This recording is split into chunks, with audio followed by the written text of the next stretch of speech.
Better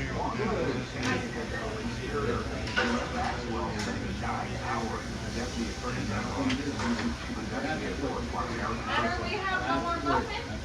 This morning, President Trump has exposed Kowalski records about Jeffrey Epstein and Ghislaine Maxwell. So what? I'm gonna use it. No problem.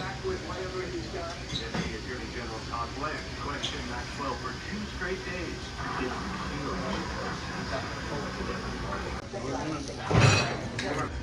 Stroke.